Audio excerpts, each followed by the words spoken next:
Halo semuanya, jumpa lagi dengan saya Rahel dalam Gracia Community Online Experience kita hari ini. Senang sekali saya dapat menyapa teman-teman semuanya di tempat ini, baik teman-teman yang Kristen maupun teman-teman yang non-Kristen, baik teman-teman dari Purwokerto ataupun di luar Purwokerto, saya ucapkan selamat bergabung dengan kami. Nah teman-teman, tinggal beberapa hari lagi nih kita akan segera meninggalkan bulan Juli 2023 dan akan segera memasuki bulan Agustus. Mungkin di antara teman-teman ada yang merasa, aduh bulan Juli cepetan deh berakhir aja. Karena merasa di bulan Juli ini banyak hal yang tidak menyenangkan, banyak hal yang membuat mood kita nggak bagus nih. Tapi saya juga yakin banyak di antara teman-teman yang merasa, aduh bulan Juli ini cepet banget dilaluinya. Karena banyak sekali hal-hal menyenangkan yang terjadi, atau mungkin banyak harapan dan cita-cita dari teman-teman yang terkabul nih di bulan Juli ini. Demikian juga teman-teman yang berprofesi sebagai karyawan ataupun pengusaha, seorang anak ataupun seorang orang tua, seorang suami ataupun istri, mungkin teman-teman kadang merasa tidak worth it punya karyawan seperti ini, tidak worth it punya pimpinan yang seperti ini, merasa tidak ideal di lingkungan keluarga yang saat ini sedang teman-teman hadapi, seorang suami ataupun istri merasa tidak ideal satu sama lain. Hal-hal seperti ini sering sekali kita rasakan dan kita pikirkan teman-teman, karena berbagai situasi dan kondisi tertentu. Nah, apakah teman-teman sedang berada di situasi yang ideal atau justru teman-teman sedang merasa berada di lingkungan yang tidak ideal? Gak ideal. Itu adalah tema renungan firman Tuhan kita yang akan sebentar kita dengarkan dan akan disampaikan oleh Pastor Santos. Namun sebelumnya rekan saya Betty bersama dengan GCC Band akan menyanyikan sebuah lagu. Dan untuk informasi, tayangan khotbah dan pujian pada hari ini adalah rekaman ibadah minggu lalu dan semuanya sudah melalui protokol kesehatan yang ketat. Jadi teman-teman, jangan kemana-mana ya. Tetap stay di channel ini dan selamat menyaksikan. Tuhan Yesus memberkati. Sudah sepatutnya kita bersyukur kepada Tuhan karena kita semua sudah ditebus dan hidup kita sekarang adalah milik Tuhan. Amin. Mari kita bangkit berdiri bersama-sama dengan penuh iman kita nyanyikan. Begitu besar kasih telah tercurah bagi dunia.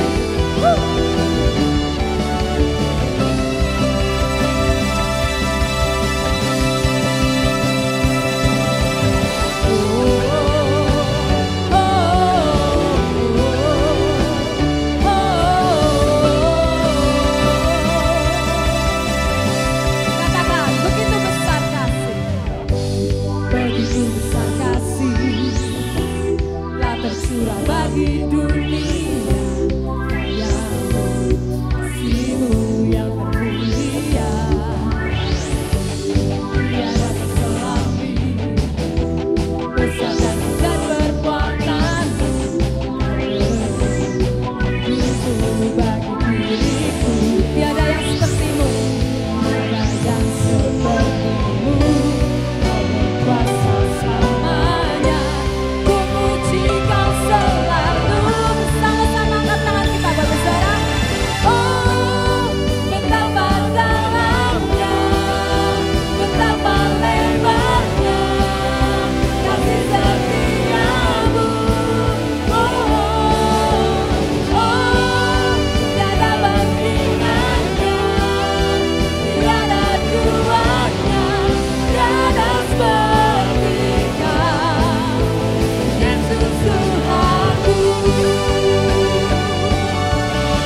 Selamat sore Bapak Ibu, saudara semua. Apa kabar? Sehat selalu dan baik-baik saja ya. Kita beribadah pada sore hari ini untuk menjadi orang yang paling gahar dan paling ramah Sepurwokerto. Mari kita membaca Matius pasal 19 ayat 1 dan 6. Kalau sudah ada di layar, kita akan baca bersama-sama. Matius pasal 19 ayat 1 dan 6 sampai 6, mulai. Setelah Yesus selesai dengan pengajarannya itu, berangkatlah ia dari Galilea dan tiba di daerah Yudea yang di seberang sungai Yordan.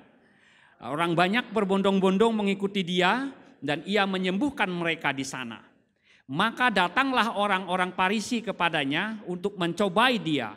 Mereka bertanya, apakah diperbolehkan orang menceraikan istrinya dengan alasan apa saja?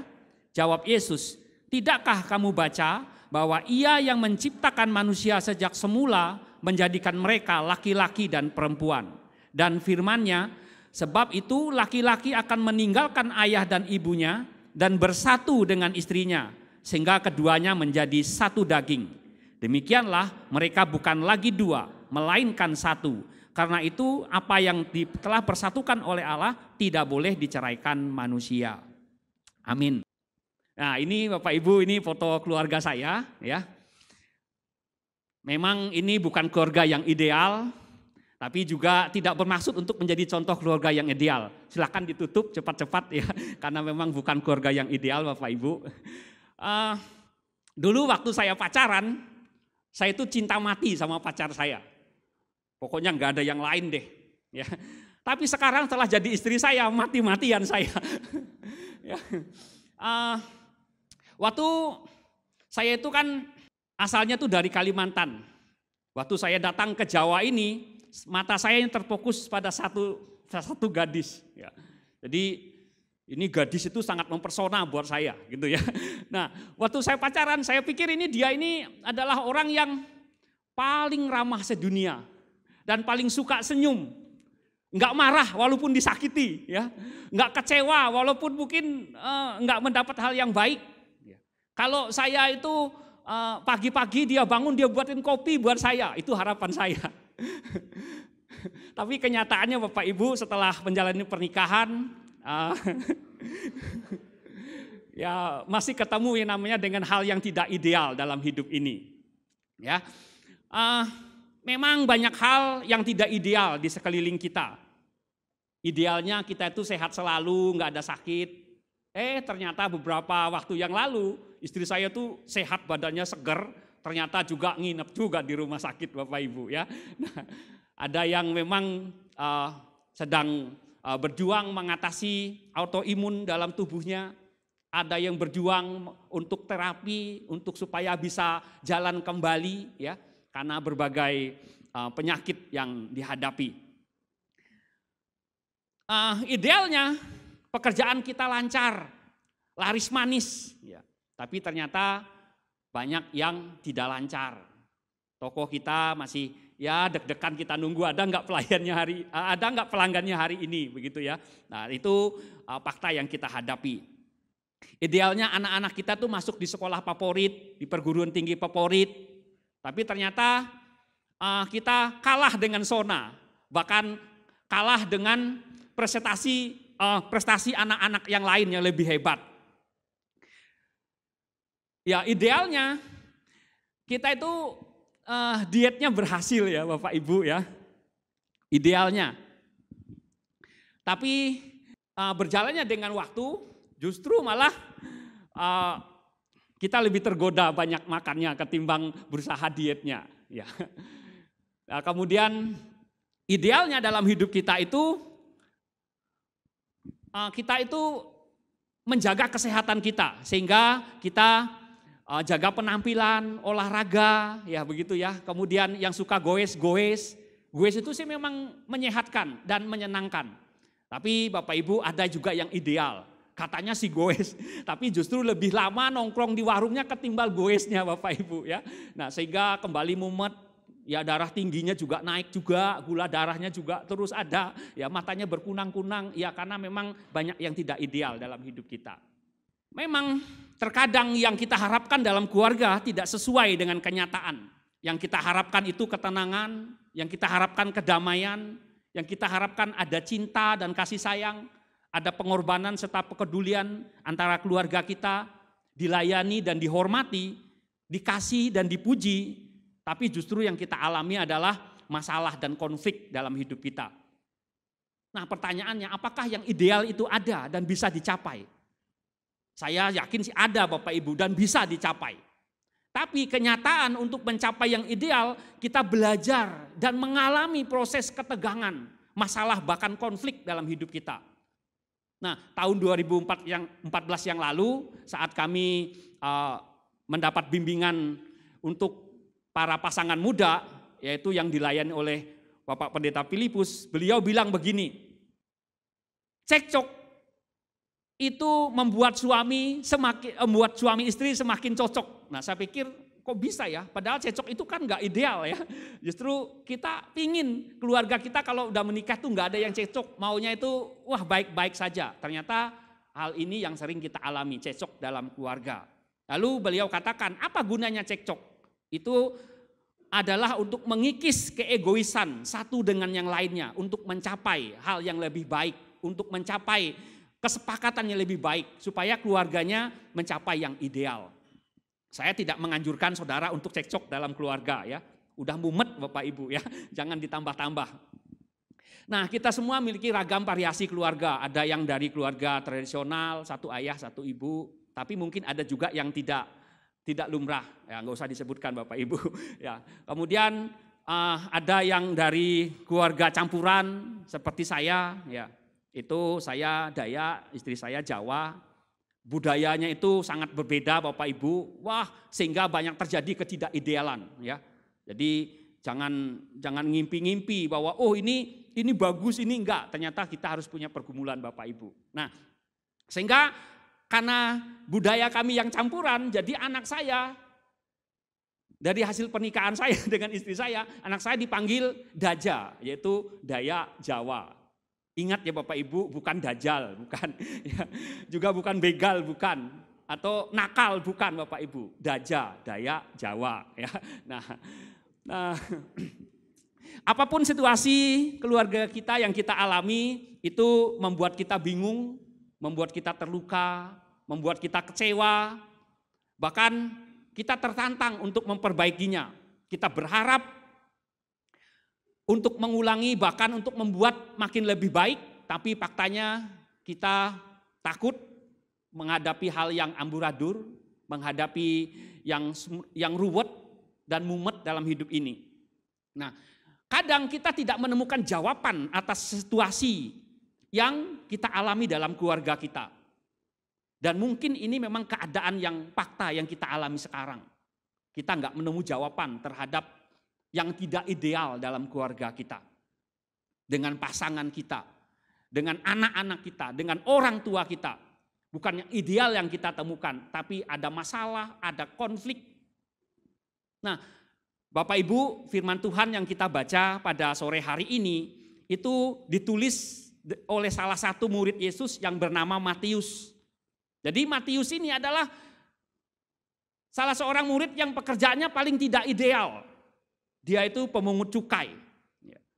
Harusnya Matius ini dia disebut Lewi. Harusnya dia itu melayani di rumah Tuhan. Tapi ternyata justru mafia pajak Bapak Ibu ya. Nah, sangat-sangat tidak ideal. Tapi Matius memang tidak ideal, namun dia berjumpa dengan pribadi yang sangat ideal dalam hidup ini, yaitu Tuhan Yesus Kristus. Ia memutuskan untuk akhirnya menjadi murid Yesus. Nah, dalam teks yang baru kita baca, yang Matius ceritakan ini mengisahkan tentang kisah pertanyaan orang Farisi kepada Tuhan Yesus, yaitu apakah boleh bercerai? Kalau sudah marah-marah, kalau sudah konflik, apa boleh bercerai? Nah, kira-kira apa ya maksud Matius mencatat cerita ini? Apakah ini mewakili Matius ya, karena mungkin karena pengaruh dan tuntutan istrinya, ataupun budayanya, ataupun tuntutan keluarga istrinya, ya, yang tidak setuju dengan pekerjaan Matius, sehingga dia mencatat peristiwa ini. Nah, apakah juga menegur gaya hidup orang Farisi yang kalau tidak senang lagi dengan istrinya, lalu dengan mudah memberikan surat cerai? Atau apakah ini memberi pelajaran meskipun manusia itu mengalami yang tidak ideal, tapi harus berjuang, harus berusaha, dan harus mengejar apa yang ideal itu. Nah, pelajaran yang kita terima pada sore hari ini Bapak Ibu, yang pertama, keadaan tidak ideal itu dialami semua orang. Jadi keadaan yang tidak ideal itu dialami semua orang. Kita perlu tahu sebagai orang Kristen, tidak ada keluarga yang sempurna. Di Alkitab juga tidak dicatat keluarga yang sempurna. Mungkin Bapak Ibu pikir, oh keluarga Adam dan Hawa yang sempurna. Tapi enggak, justru keluarga pertama ini saling nyalah-nyalahin. Ya kan? Waktu terjadi masalah justru saling nyalah-nyalahin. Bahkan anaknya membunuh saudaranya. Mungkin kita pikir keluarga Abraham yang paling sempurna kan katanya bapak semua orang beriman. Ya gitu. Tapi ternyata ini juga ada contoh keluarga yang tidak ideal. Justru dia istrinya yang bujukin dia untuk mendapat anak dari budaknya, yaitu Hagar. Nah, setelah dapat anak, diusir ke padang gurun. Akhirnya wanita dan anaknya ini hampir terlantar dan hampir mati di padang gurun. Ini sebetulnya adalah tindakan HAM Bapak Ibu ya. Untung dulu mungkin nggak ada kayak sekarang ya. Nah, kemudian melanggar undang-undang perlindungan perempuan dan anak ya. Nah, bayangkan suruh orang telantar di padang gurun. Nah, kita pikir keluarga Ishak ini yang bagus, orangnya tenang-tenang, nggak ada masalah. Tapi ini adalah contoh keluarga yang paling saling pilih kasih. Sehingga anaknya berebut dan musuhan sampai sekarang. Kemudian kita pikir keluarga Daud yang ideal, katanya biji mata Tuhan. Ya, tapi Daud ini juga dicari-cari, ternyata punya 7 istri Bapak Ibu. Kemudian keluarga itu menimbulkan perang saudara. Bahkan ribuan orang Israel itu mati gara-gara konflik ayah dan anak. Perang saudara-saudara ya. Nah, kita pikir wah Salomo nih yang paling bijak, yang paling bagus, paling ideal buat keluarga. Ternyata enggak. Istrinya 1000, masa ideal orang seperti itu istrinya 1000. Kemudian kita pikir wah mungkin nih keluarga Yusuf dan Maria, orang tua Yesus yang paling ideal di dunia ini. Ternyata enggak. Sebetulnya orang tua Yesus itu adalah tipe orang yang gak bisa jaga anak ya. Bayangkan setelah 3 hari anaknya hilang ya, tinggal di bait Allah di Yerusalem, baru dia ingat, oh ternyata anak kita tinggal di Yerusalem gitu ya. Nah itu waduh tipe orang tua yang gak bisa jaga anak ya. Nah, jadi semua keluarga dalam Alkitab itu alami keadaan yang tidak ideal. Sama seperti jutaan pasangan suami istri, bahkan mungkin ini keadaan yang kita alami. Termasuk saya dan Anda semua.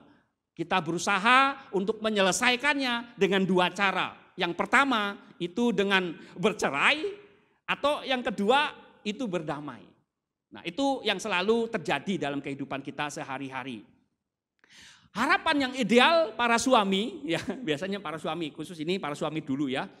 Aku maunya tuh istriku tuh suka ngalah, ya kan, suka tersenyum dan hormat padaku. Tapi nyatanya, ya dominan ya Bapak Ibu ya. Ya senyumnya itu mahal dan antik banget ya. Artinya kalau orang senyum kan bagus, tapi dia kalau senyum itu kalau pernah saudara beli pepaya gitu ya, pepaya California, nah mungkin mirip-mirip itu Bapak Ibu ya. ya itu keadaan ya. Kita berharap itu yang ideal. Nah, hormat, buru-buru kalau hormat. Mungkin tandanya kiamat udah tiba kalau dia hormat. Ya mungkin ya Bapak Ibu. Nah, kemudian terjadi hal yang tidak cocok, konflik dan masalah. Kalau begitu apakah kita boleh cerai? Ya. Nah, Matius pasal 19 ayat 3 itu mencatat kepada kita tentang cara orang Farisi mengatasi problema hubungan suami istri atau relasi suami istri. Ya. Mereka datang tanpa diundang dengan tujuan untuk mencoba Yesus dengan metode interview. Ini ala-ala akademis nih Bapak Ibu ya. Jadi setelah dia dapat data yang valid, nanti dia presentasi. Ini loh kesalahan Yesus gitu ya. Nah, jadi mereka pakai untuk ujar kebencian kepada Yesus ya. Kalau bisa-bisa nyalahin Tuhan Yesus, itu maksudnya. Nah, tapi setelah mereka bertanya, jawaban yang dicatat oleh Matius itu di ayat 4 sampai 6. Jadi pertanyaan mereka, Yesus jawab di ayat 4 sampai 6. Nah, apa sebetulnya inti dari jawaban Yesus? Tuhan Yesus selalu tunjuk pada yang ideal. Ya. Standar yang ideal, standar yang tinggi, bahkan standar yang sudah tinggi dinaikkan lebih tinggi lagi. Itu yang Yesus tunjukkan kepada orang Yahudi, orang Farisi, bahkan kepada kita semua sampai hari ini. Nah, dia bilang begini kepada orang Farisi, kamu kan dengar firman Tuhan, mata ganti mata, gigi ganti gigi. Nah, tapi aku berkata kepadamu, kalau kamu ditampar pipi kanan, beri juga pipi kiri. Kalau kamu diminta jalan 1 mil, jalanlah 2 mil. Kalau kamu diminta baju, berikan juga jubahmu. Nah, ini hal yang lebih tinggi yang Tuhan Yesus lakukan. Kamu dengar firman katanya, jangan membunuh. Tapi kalau yang Yesus katakan, kalau kamu marah saja, nah ini kan jangan membunuh ya, kita kan mungkin ya jarang lah, enggak bunuh orang ya gitu ya. Tapi Yesus bilang, kalau kamu marah saja, wah kamu lemparkan neraka aja gitu. Nah Bapak Ibu mungkin di antara keluarga saya yang paling dilemparkan ke neraka.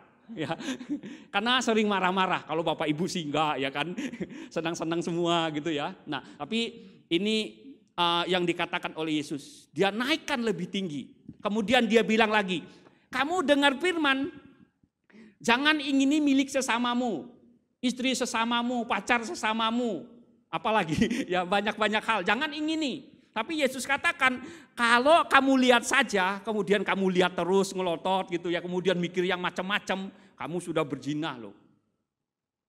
Jadi di hadapan Yesus, semua status pria, baik muda maupun tua itu enggak beres, ya kan? Kenapa? Karena pria itu suka lihat yang aneh-aneh, ya, suka mikir yang aneh-aneh, gitu ya. Maaf kalau Bapak Ibu tersinggung, ya. Mungkin itu yang di depan tuh contohnya, ya. Tadi sekali lagi saya bilang di hadapan Yesus enggak ada pria yang beres, ya kan?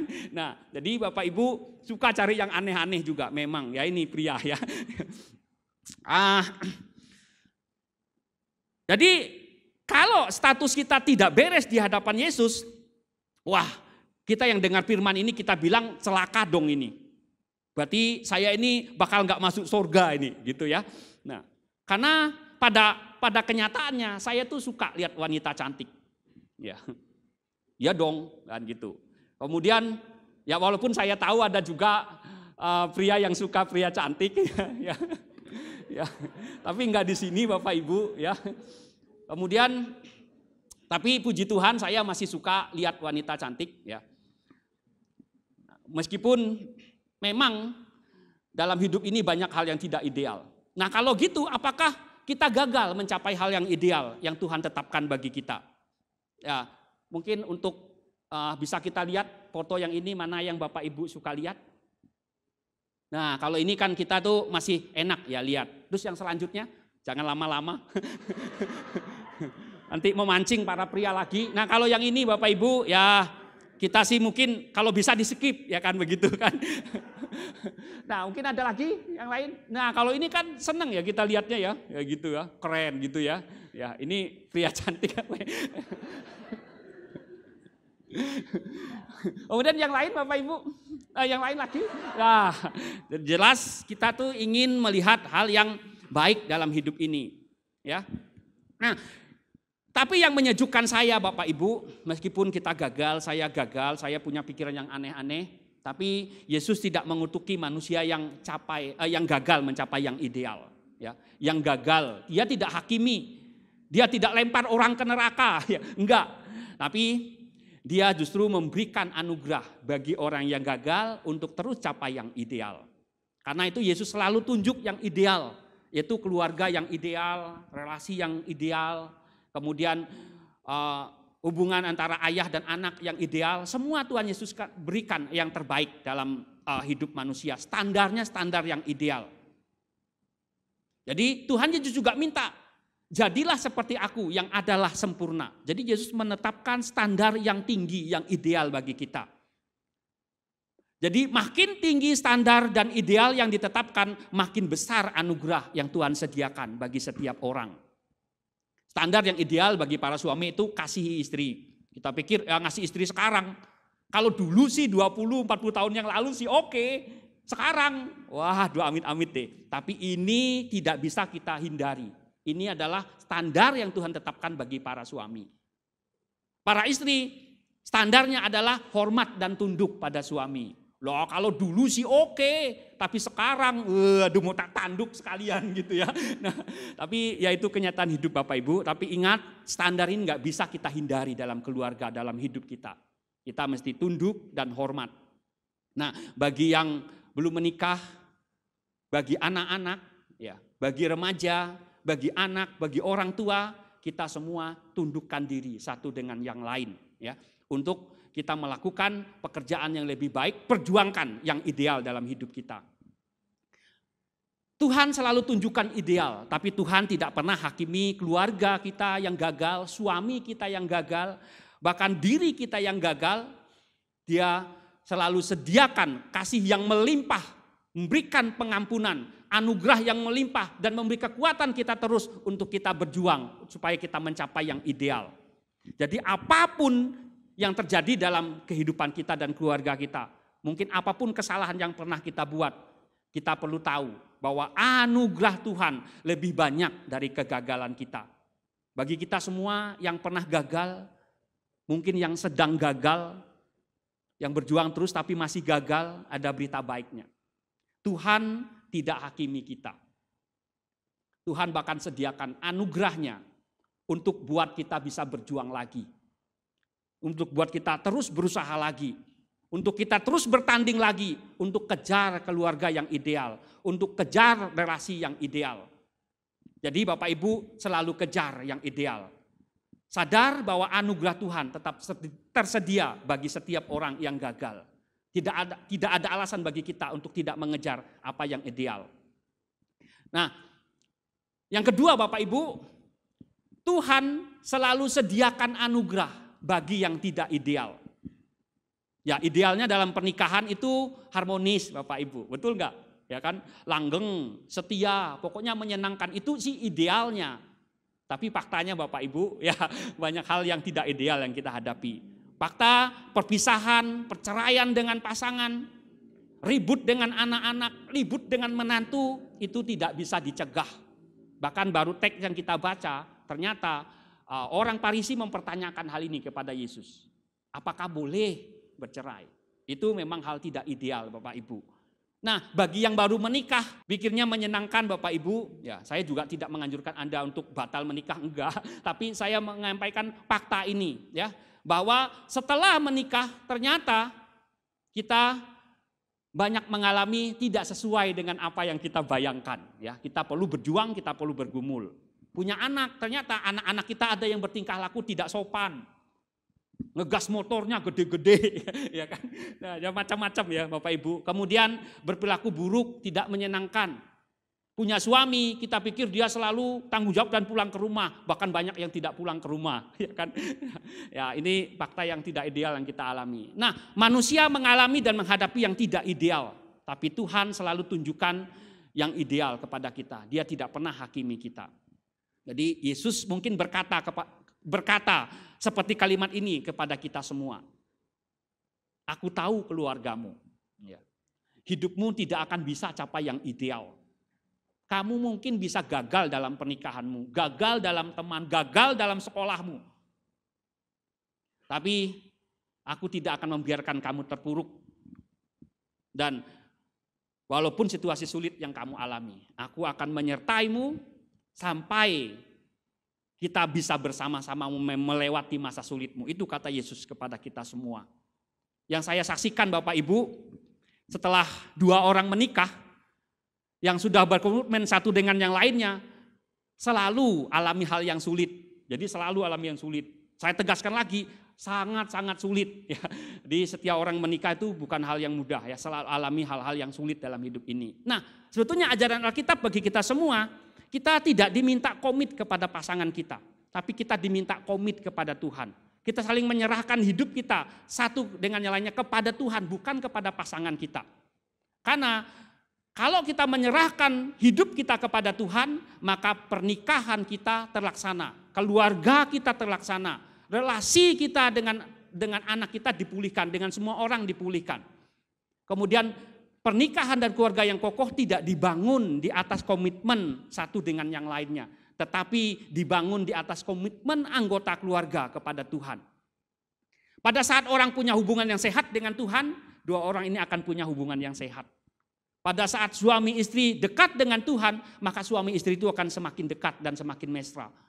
Pada saat hubungan orang tua dan anak makin dekat dengan Tuhan, maka keluarga itu, anak dan ayah makin dekat satu dengan yang lainnya. Sebetulnya Bapak Ibu, banyak masalah dalam keluarga sebetulnya terjadi karena masalah dengan Tuhan. Tidak memiliki relasi yang sehat dengan Tuhan. Jadi bagi kita semua, pastikan relasi kita sehat dengan Tuhan pada hari ini. Berkomitmenlah pada Tuhan yang sudah komitmen lebih dahulu kepada kita. Karena Dia mengasihi kita. Dia mati bagi kita sehingga kita memperoleh anugerah dan keselamatan ini. Makin kita dekat pada juru selamat Tuhan dan Bapa kita, kita akan makin dekat dengan pasangan kita. Makin dekat dengan papa mama kita, makin dekat dengan kakak, adik, paman, om dan tante dan saudara-saudara kita semuanya. Dua hal yang saya mau berikan kepada kita semua. Yang pertama yang bisa kita lakukan dalam minggu ini adalah tanyakan pertanyaan ini. Apa yang bisa saya bantu? Anak-anak tanyakan pertanyaan ini sebelum engkau ngerjakan PR, sebelum engkau berangkat sekolah, tanyakan. Pak, Ma, apa yang bisa saya bantu? Saya bayangkan begini Bapak Ibu. Anak saya, Bezalel dan Oho, nah, bayangkan waktu dia pulang sekolah, ya. Setelah dia pulang sekolah, sebelum dia ngerjain PR, sebelum dia ini dia tanyakan kepada saya.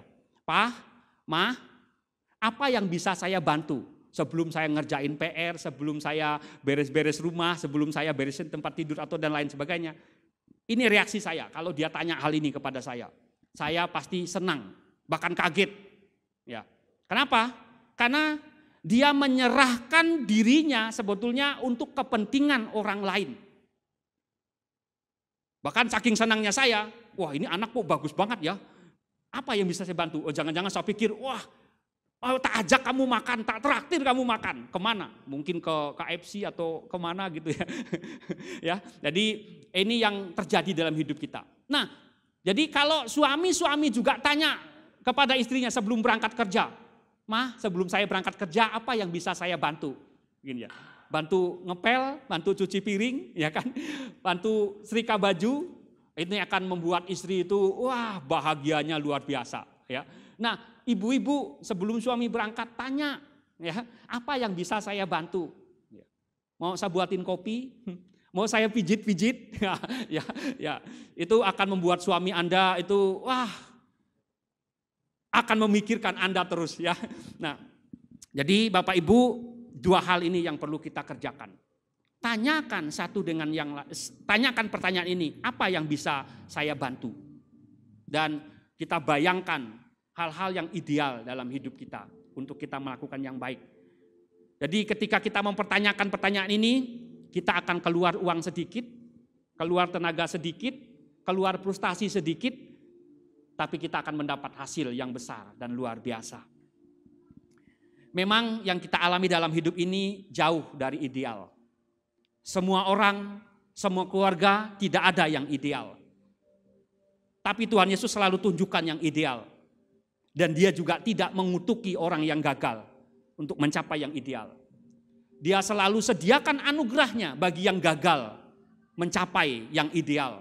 Untuk membangun kembali relasi supaya kita mencapai kehidupan yang ideal dan keluarga kita yang ideal. Jadi jangan turunkan standar. Kejar terus yang ideal. Tuhan Yesus memberkati kita. Mari Bapak Ibu, kita akan bangkit berdiri bersama-sama. Kita akan mempersiapkan diri untuk mengikuti perjamuan kudus. Sebelum kita ikut perjamuan kudus, kita akan nyanyikan lagu ini. Bagaikan bejana siap dibentuk. Ku mau sepertimu Yesus. Bagaikan bejana siap dibentuk, berikan hidupku di tanganmu, dengan urapan kuasa Rohmu, ku dibaharui selalu.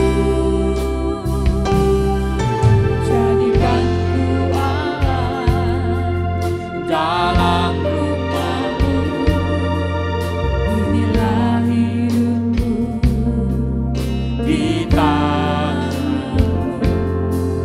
Bentuklah seluruh kehendak-Mu, pakailah sesuai rencana-Mu.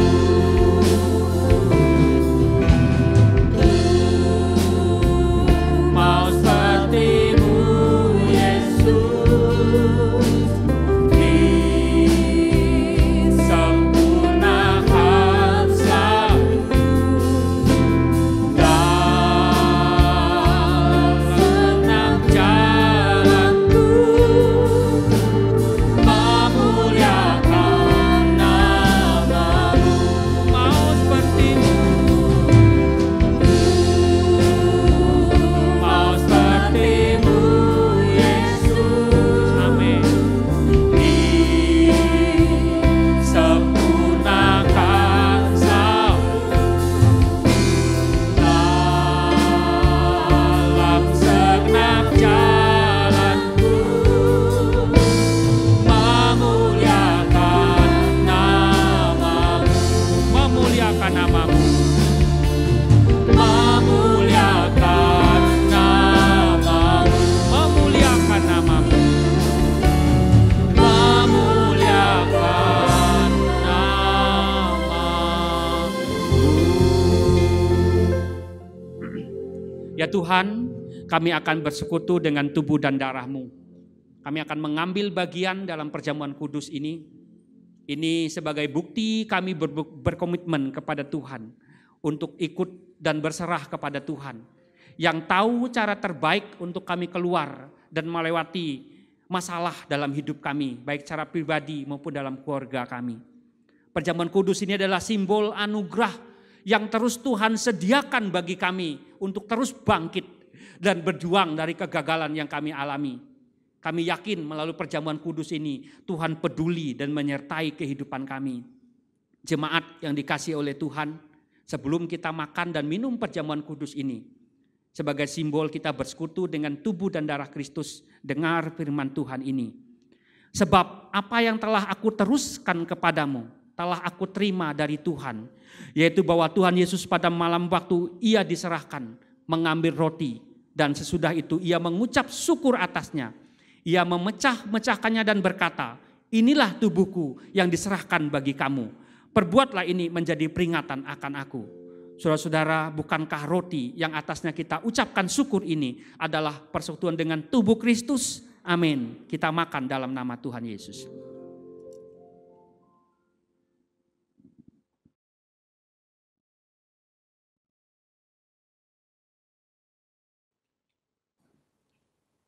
Kita angkat cawan ini lebih tinggi dari kepala kita. Simbol kita menerima anugerah Tuhan yang selalu baru, yang memberi kekuatan untuk menuntun hidup kita. Dengar firman Tuhan. Demikian juga ia mengambil cawan sesudah makan, lalu berkata, cawan ini adalah perjanjian baru yang dimeteraikan oleh darahku. Perbuatlah ini setiap kali kamu meminumnya menjadi peringatan akan aku. Sebab setiap kali kamu makan roti ini dan minum cawan ini, kamu memberitakan kematian Tuhan sampai ia datang. Saudara-saudara, bukankah cawan pengucapan syukur yang atasnya kita ucapkan syukur adalah persekutuan dengan darah Kristus? Amin. Kita makan, kita minum dengan iman dalam nama Tuhan Yesus.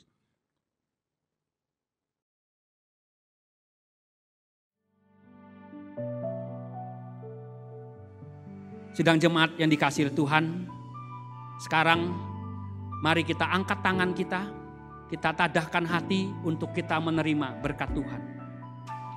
Tuhan memberkati kehidupan kami semua, rumah tangga kami diberkati oleh Tuhan. Apapun yang kami kerjakan Tuhan buat berhasil. Pendidikan anak-anak kami Tuhan berkati, pelayanan yang kami lakukan Tuhan berkati. Keluarga gembala sidang kami Tuhan berkati. Pasangan kami, orang tua kami, anak-anak kami Tuhan berkati. Semua persembahan yang telah dan akan kami beri Tuhan juga berkati. Tuhan kiranya melindungi dan memberkati engkau. Tuhan menyinari engkau dengan wajahnya dan memberi engkau kasih karunia. Tuhan menghadapkan wajahnya kepadamu dan memberi engkau damai sejahtera. Berkat dari Allah Bapa, kasih sayang dari Tuhan Yesus Kristus, serta persekutuan Roh Kudus menyertai dan memberkati kita sekalian mulai saat ini sampai selama-lamanya. Dalam nama Tuhan Yesus Kristus, Juru Selamat kami sudah berdoa. Amin.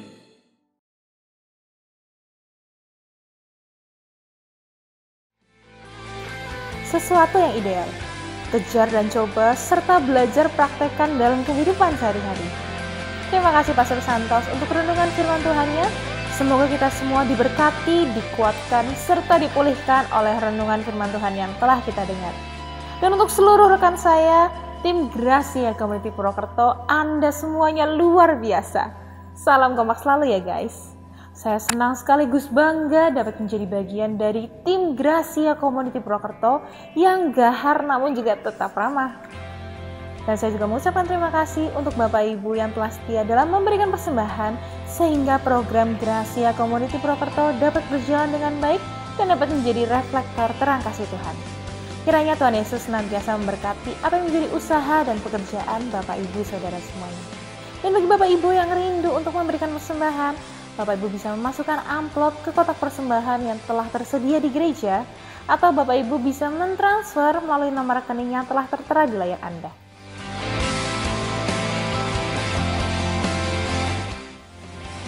Saya Rahel, sampai jumpa dalam online experience kita Jumat depan. Tuhan Yesus berkati.